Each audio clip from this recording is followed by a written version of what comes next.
ગઈકાલે છે ને હું અહીંયા આવી હતી ને એક વસ્તુ સરસ મજાની જોઈને ગઈ હતી જે હું તમને અત્યારે બતાવવાની છું ને તમને પણ જોઈને લાગશે અરે વાહ શું સરસ મજાની વસ્તુઓ છે અહીંયા બધી જ જગ્યાએ છે ને મિની ફાર્મ જેવી ફિલિંગ આવે છે તો આજે છે ને આપણે રીંગણ તોડવા જઈ રહ્યા છે અને જોજો લાસ્ટ સુધી કે મેં કેટલા રીંગણ તોડ્યા અને કેવા રીંગણ છે જો રીંગણ લો મેં તોડું સરસ મજાના છે ને પણ એના કાંટા બહુ આગે એક જ છે તું કે વધારે છે તો મૂક્યા છે ઘર પહેલા બહાર જઈને ગોળ લઈને ફરીશું નહીં આપણે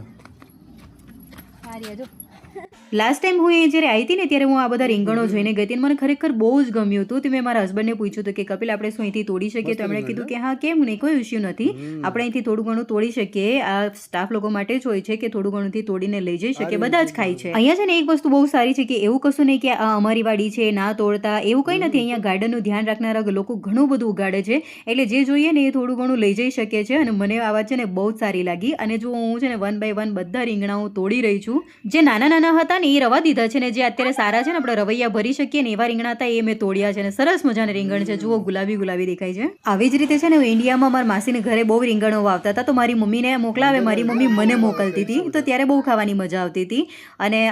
અત્યારે હું મારી જાતે તોડી રહી છું ને બહુ ખુશી થાય છે જુઓ હવે મેં એટલા બધા તોડી કાઢ્યા છે ને કે લગભગ 2 ટાઈમ જેવા શાક થઈ જશે ને એટલા મેં તોડી દીધા છે જુઓ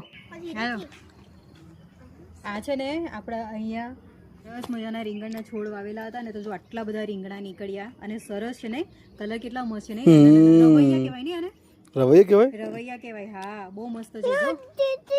જો આ હલલ કરે છે આ જો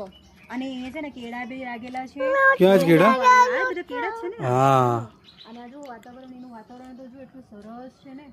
પેલું શું વાવેલું છે કપિલ જોઈએ ચલ ત્યાં જઈને હા હવે આ શું છે લગભગ ચોળી કે એવું ટામેટા છે ટામેટા નથી આ પાન છે તો પછી પાન બી નથી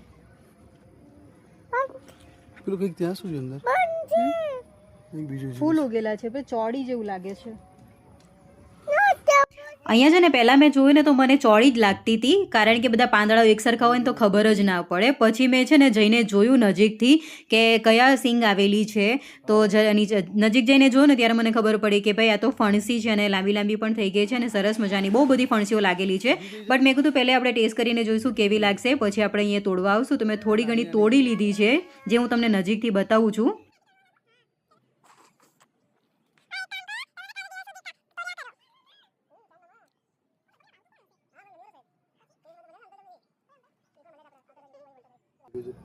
ગવાર શું ભણસી કે તું આને ગવાર નથી આ ગવાર લાગે તું તો નીચે પડી ગયો એક તો આજે મોટા થાય તો વધારે ઉગશે આજે નાના છે આજે ચલો શાકમાં મિક્સ કરી નાખશું